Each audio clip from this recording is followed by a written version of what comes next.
United Nas Gawa Shabanka Nor Global Network Wale Chakoteka Jalmu Bene Raskeja Jalma Shwale Ambassador to Direktikan Mataka United States of America K. Merkama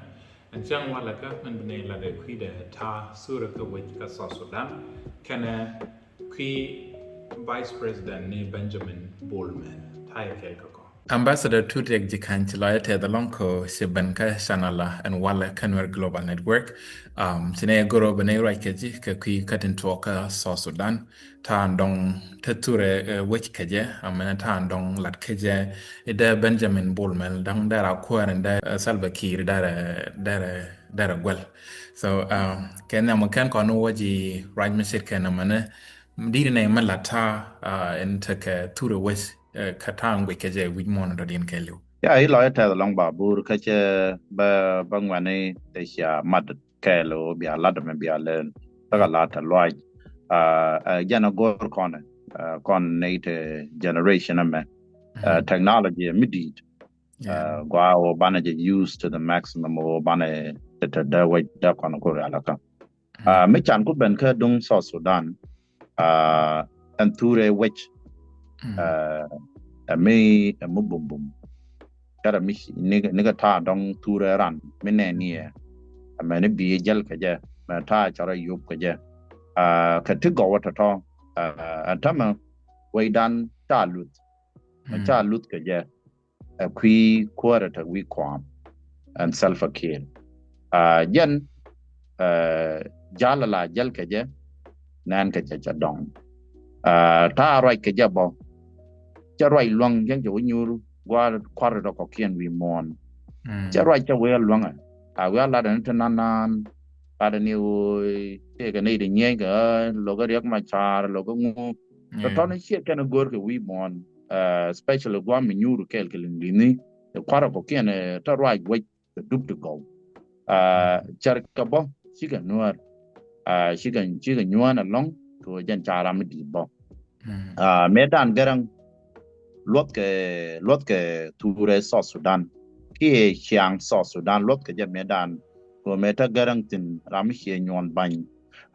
ni dit medan ngai ke ko nei team ne point ga da ma char mene ne gan ma char bo me raje ka table ke ni ko kien ala ngai ke je ram me te ken kwal dit to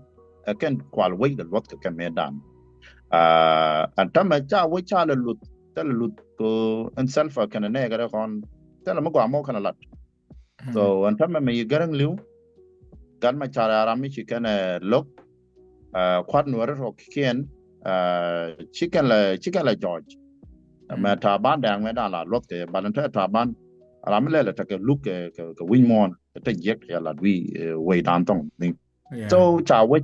win mi je mi tel kwar go na kana ro dia na kana kien Nekan man kan God. So antama chaga god. Yeah, ka che ga tan chlaro no tura which did goi da gwa ka tan dong lot ko kwar kun ka je ke tan dong ta ka chiang which ka je. So me che kono ku ga no tura which ne South Sudan e cha ta ka tam did Latin guji de ala ka je da kana Latin kien. Antama bera tok ne ka kon. Kon ne ta kula jiwich. Chỉ có nó ngay chẳng qua là thọ ta lắm bị cái nào mà en tek dia chỉ kan lam je bi ka rol let ka ngok bra ro let ka duel ma kan da ran duel let ka jong da ro duel ta da ya ba chong ko ta ka yo kwal ka ni yo na kan na kon ne do kula ji wech dong je ram pur ka ga ku rom ka me ma tot ka ga ku rom ka re ka to ko kien a kon bi e lo jana me ma gor kon e bana jal ka pokel ka loy ken bana yo kon tung ne rai dwaran kon wari kon ta yana ta ga kon ti kula lok no ku na mo ba kon kula chenga jek bana kon tung ne kan ne de jek ta rai dana bana ka lok o shandan kon wari awa la ta kon ga pel ba ngak ba pel la ka che chare che kon chân là đó nằm mò rồi win mò là thằng mình là đó cái loss ngót từ bà đi qua bạn mới chờ là bà qua queer go chala bamo ane to kula jiwe ti queer bo kulo nyurwina bo kulo goro naga na gore ane to bana ko wo ayang marian ayang ni gwar kate ko gwami naga na gore ba daga ya ko namo cha gwa irun ba kulo chiang didi ko didi ti chicken chiang wo irun ngo bagata lo chiang de na ke irun wech ba lo ta didi gore kone wo bi ka ta ke ta me log ran do malaria ran man log do cha bi ka jok cha yang ap ke ko kwar kon ta me ran ala ro doran cha na de na ko me na kala ga ka jok ru awo jago nyu bo luang na ram do den kul kola nak gor kon ti bana ka bich gor je o kon da ko ro dan mat ke kon do re yo ala nu ran tam da ko ro mat ka tokel ka jaw kel o ban ba kon kul ne ling lit bo o ture ta gwa o nan ke ye o jelien ke me mi ko kon tigire ni jal ka kel me dit ke gad ke ajan bum ko tigere ke 5 million Canadian ka nye ke euro minute 35 million ke 40 million amara ne 35 million ne do ka dor mi di ban lon ken kor ko di jal ka to ka kelo ajan bana jal lo jana me ka ngwane kon ngwane akon chinang ne char ne ni titit kon ngwane bana char ko ngune da kon lo ko bana na ma ko lo jedi akon chile to korean ken di ti pan bien jawo ru ne ken ke chobanda yi chomne jan ba raw ne bu de ti ni angu bedong bi kana le to kon kala do ye me ya to kon tam le dien network yen gan wari ko bi awareness ne to bi ka le amma ko alon ko ta na me lat mi sha le tam ko ba ka nyom na o na me cha to ne cha dor me ya nak pin kan tin ko ta cha ku le wu de cha le martin ta continue to go ke continue to check no more you can't belong ko di chana ba right jole o na me cha da la no kon ngani ye time man tam tell me be kon ko wan kon di ara chile to ko an ko la mi agwa me dong run ba mo ke position a bieda me le me je le je an ko la me le di me je bara wo en wa lu do to go content jan bi na me kon ko lo ngo lo ke je te ret mo gwa me chop me ka ki tura ka no chi din tura man dong di wedge bo like tura wedge tang di gujidi mane kan just community pan ken gwa da kan te tura mo gwa ma di gwis ka a native ko keno di ngas ne to ta ken kel set ka mat noere and mat noere me se ban to ka kan runte chwa jok te ko kana 2013 wa jok cha ban gwis bo no cha ta ka time di da long and then take an the movement in one cha ko tung to ka o dan no da ro mat ala kel dung no gwije and men no odan binware jal ka duk to go gwije da rangu to bo ka o na me cha ya pot me cha ya dong ka cha ya pot ka do la ya no division sian tama wan di ni ta nyam da na cha ka pot ko kor ka cha ka pot ni ti jal ka ken me nyur ka jube rama chi ka dong selfa me dan gan ma char ta luang ko me cha lok jala ti tin ka je jan kwa le yen ka je wat shio kwa support na gan ma char ko ngai ti tung wani dwer but kwala no example ti go ro bana ka gwi kon antam mu gwi kon nyur ka tong mi ko ka rodian nga ka me cha de no wala brari ka selfa shinga ka me de no wala o ti cha ka pot ke nya an kume antam nyura widian ko cha ka dong ka kwan ko la yo ki resource ni so antam bo be ra ne o ban mi di ka me ja no ban mi no na abia da ka ku ke ne ka kwaridit te ne ka kwaridit me ra na la ba ka ra wala de lo lin ti ka la problem o january cha ka bi ga jal go lin ko chi ra ma ko la mo ke riek ya bare lo ai dan sama aja la gu je yo gan ma char mi cha dor che dwir dong bina ka jok brown what do ka do de chira le la wa ha la le nyu yo kon me ya do lo ko re gan ma char 2018 chwa ga tu ne dwar chwa jang nyu ra chwa wa ka e ba nyu ra ku en me ta la wa ba on nang tin ku cha nga yin sel pa ta la wa ba kon ro tin aja na mo sel pa che nyu kon agwa o ram be jal kel ka ajal kel ga batte ga rien mi cha kon la mu go ro da kan ko la ngai ken chia ma ko ko la jal go le ka kon ne da don't go talk cha wa ran cha interview BBC I think cha wa cha ko le yo ka me china de fa ke yo ti ko wa gan ma cha wa am ran mi chi de fa ka dong ran do ara rama mo ku jengwa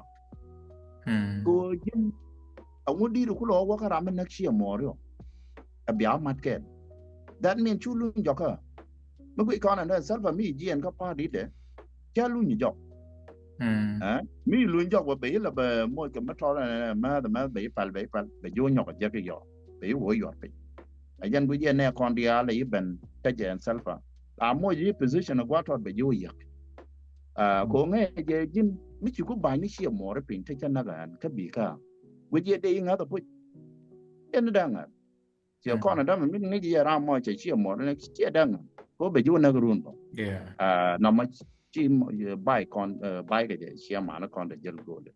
kon o ya kon pot ke nge ke shi kon ngwan ni o kon ngwan ni long kon ko ra ken kon kul ka la ja ka bi ko pom kon ngwan ni long kon ko ko dub dia but can gare ta niam dan cha ka pot ke kor ke nge jen no kon jal go le wa ngot kan jini tich ke tenang ro ke vice president Benjamin Bolmel mate ga di lat ten ngot kan kon topic man ga de kam bang ko dire lat ne kon ke ki tura ka wis ka tan dong de dal ka je including mane madan dong de no mat ke je da kan duplicate right mo long ante ga me lat gan ma na kon ande je bor me dan ko an cha ta ka time la jala ke ke ta ngai ta la kan ko te de ko an pia ta ka western world gwa me te ka gwa me lan we are packed cha ka yo ko o ba kon which ko la te ka look mi chu ko cha to cha ka yo ko ran mi che cha wa re duel ta bo wang duel mi chana ram me dong mi jal ke biel me to dien yere ye mi lwa la ne chi kon ben na mi chawa ka mos ta ben na mi chawa ka dol ko da na pa den ta bo wang den yin chu ro tur ka ram mi chi ko ti yo ba ko win mo no de den wa ka de jam bor man na kana je na ne bene ko lo ga di ka kan ma na kon lo ka na ma kel mi goro da kon ture we ko re ala ka je cái chia ture we kia lưu bom con này để gọi là nuôi đấy các country nước con tập kiện sẽ chắc ngày cái chắc cái chôm gần ngoài này cái giờ cả rồi ture nó đó cái video nó quay được còn qua thế này tin cái lúc qua mình linh đi là vô nữa mà bị nhà mẹ cái này như chia mỏ đấy bà có quen cái đấy nghe chắc cả bom cái gan mà đấy cái là mới đi là luôn cái đi nào là luôn cái cái ở đi ture we lại ra đây là cái đồ mỏ chia ở đây chỉ thật thuộc là thuộc xiên thắm mà có trả cái này là thật chỉ có ngay SSPD ở qual cái rồi điện thôi cái area nó còn ở bán ở cũng là nhau có mọi cái thứ nó mất qua ở đây trả cái quyền được cái giờ chơi ngày cút đà đâu chỉ cái robot trả cái quyền so mấy cái làm mất qua rồi các cái người đấy máy đồng nó rau áo về cái bá quyền qua đó mà về thì nó bỏ tiền nằm mà cái mình bút con đuốc có lẽ là có bằng cái con bắt theo con đi chuồng cái con theo đấy chỉ cần con có lọ là do rồi cái này thì các county này kiên cái hostile cái government cái nào có đồ mà so go ra je thu re we chana ya gwe kwa con responsible ko chu jang ne mi chi lat ka social media ko me chu la social media yo te ka ram mo jo gwe ka ram mon mi ku ji run che bo ko jo hi mo kwa dong bo ko ne o ka no mo jen kula ria ka yo so go ra je kwa no mo kwe bo chana je pal ka panana con ta me kwet ka long ka TikTok ka Facebook panana con ta con ga ga ti talented long to bomb kala na mo da ken kula use ne ko ken kula promote ni peace raidan ka bi ko promote ni te jekta lat kon me gwe dollar me chale TR crazy metaka Europe karada na garba bumbu be ke year cocoa bus kada kon ko kien tengwane to bo to rap industry go to je a karole promote promotion of peace among ourselves work on peace nugwa ka panana kon a one ka ne ko kenala right cha nyo kon bu kwet ko kon nyo kon ko yo bi ko pwal ka ne ko kiem no ma shi kon go go re ja to da kon ko bi ko ture way down kon bi ara la ka ti gwan di ni te dong chi tam len chawo me ko kon right nyoka ki Benjamin Bull dir kon man latta cha da kama tot ka tan dong chi Benjamin Bull mel cha ben kan ada cha ben ko ara ka je man do ko dong which kon am dan anta cha na ya nga jo SPLM chi salfa cha wun ti cha lat cha la long anta ma go re je cha nya da na me da re ku la long nya cha nya da shi wun me take vision nga ja mel da nu ko je ko salfa god ke ko nu wan go no god ke kan da ban yam pa dol ke tala ram long lat man ta mo ko ka lat pa ka promote ka ambassador ne ka level 3 ke grade 3 god mo de chi kan la long ka salfa go ne ko ra ta dor she one chan ke lo dor point and salfa o mi cha to ka je en chan ko me gwi bu ngo ne cha nya da na me ko ngo de te dai do na bi nya da to ko ko na me cha mi she ngo de jan nya da ne a tu a jan kap ko jan ta ka chau mi nen ko ne point de bull mill la de mel da na wal la de ni business ni but business ni yo ko to ke chuer mi dir kwa la ngwa no cha ro je re ke ling ni cha o la ka sanction she ram le no one de ko la ram me te re na no one luang a lat ta le ja ka je no ka je ma no ko an gwan di che nga jo chi tam le ya twok ta me luang ka ni re ne to ko ke ne jel ke ka je a je no ku me ma ta tara da pa na ga ta antam cha ku lam ne ka ne position mi di ko jan ya ku no ka pa ta long cha la ka vice president cha ba nyo ko no ka pa ta long cha no ka deputy ka chairperson ka SPLM kom ya la tin a community liberator ni ti ko der ti ka mai chi kana yo na ma me ta la mai me yo ta la me le agar me jali jana no so me gwe je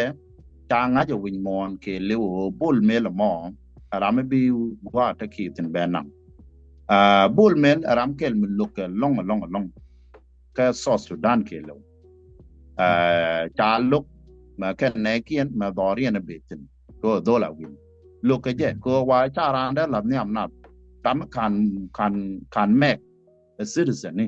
do ra me jen be ne raj run ke kui ke but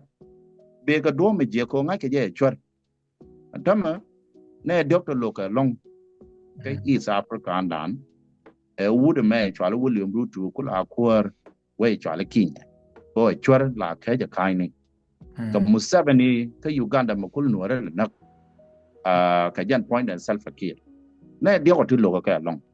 antama di bol mel taram kel mu to dien mu lo ko korea even though garmin lo ka je chwar na ka na lo ka na appoint here mani anga de jel kel ga gan mane te ka garmin roi ke jem tani re sar ko lien yo wuda me long nei telam balat ko kon ka telam balat ka so Sudan jen kulari kan tam mo salfa tele ramado dien me gwe re doare ka gad ke me da la de me nang nyam jen ko lu wo che gan ma char yen ko chi gar ma da ban nyam me kana gan ma char kon yen ko gan ma char senior ka riu dien kan gad to mo na ka tae ta ke SPLM no wa ken SPLM gan ma char jen guru self jen ya kula yen tama ko bi ken kula ta gwa bi ken ti dial bi ken galen bi ken election ko kwal bo ko election la ken be ben ajan gwa ba bul mel ba ko le la ko ba ko kwal bi gan ma char ba ta ti jen ba wo lo ni chi election cha to to yang le la barar ba je wa election cha to leave ni election do dian aku tel gwa ka chara medi ajan chap lel kan an tam ni pan ga cha wa Uganda we dual to kwara ko ken jalle ala kuwa cha jalla la vice president ko selfa jalla jam and down be selfa kwa jerne je were gwa me but ni nyure ya mitege turu mi yenen nyot ke je ko kana me nyun nyam kware cha ko lo nyodo batana me ajan la right na ka je ko kuyeke kana me nyun nyam na kana me yere ture wech so ariak midi anyok take information me spy check attack a core manent spy wati Chalarno on Benjamin Bolmel, Salva Kiir Jokano, de Ganmachar, de Oyen, Guam do Dina, Chima, South Sudan. Information mo Chejek while take a dear Martin Kakid. Yeah, Mangay Ganmachar, Jan Niwal Nicke Mexico Walker Congo, Mewa Yanka South Africa, Kendi East Africa at all. Karama yan kan machara Museveni ajane kule chi taya barala dinga taga jo sha binana kan machara ben Canadian o bikan kan machara nen o Museveni ajen yan kan machara Museveni arana America kon malane ga ka America ne metane gwamnati tamale alerke ne ga jo yana South Sudan daga taradun ke yan daga o Museveni arandun tan naga ne Museveni we dan tama lat ka dayten lat ka day aton tama kan te ko le no te ba ko ba kama bu shukwa me pa we cha mo ka army embargo tell away me they make the women palga ka Uganda opere we ba na ba na ka na ma chalet so a push kan ma char and tama ko America ka nei de la dol ken tong niam do ka bi do le ka jok la ka na alon ke mun gor kana puje de lon that kana lon yawan mun gor kan so antama ko chatal vision ma do dian gor ke je banang ka pinya ma jene kwal wo cha chan rich ko la chief justice what ke kan ga to ko chi kan wa tala evidence mi ne ne o riak ma cha de yet aran milan peace ke take a peace process ta partner in peace cha de yen ka jonon Gorian o bina wecha man ta ko wo ta ya gara ma ku nong ra me pai ken nong ra me biken ku lo use ni je be gan ma cha ku kum ga pat biken ku we chine lo go je ta America ta la na deport pa go bina deport bina nang ti ga win ma da nang please ba wa okay but the way then South Sudan but da kana mo passport ma do den to ne passport da ya kon da kam je ne dung Ethiopia mera ne role buing ke jaka away me kul East African iga na African Union away me kul kan gan ma chala joirar ke je but o ya ko selfa kan Museveni right me gwalong angot kan kon dung right Benjamin Bolmel kan kon gok take a decision to dong it shirka tako shi ladano nyer ke je ane kien bo and Benjamin Bolmel shima nuer karodin ka South Sudan ke le te gane ri nyer ya ka lokano dong dar ba reja so me cha ko troga no anta sa doble ja ko pai sa poche Salva Kiir gwiji je ba liab de kwara gwiji ba pek munin de kata dong me cha troga o dong cha kwara gwije baliap kwarga pe mutere kaka tam dong da rich ke man gwije da which tam mala which da taide ya ma chala nga janta ala ISPLM kuma mi chi wela da cha wela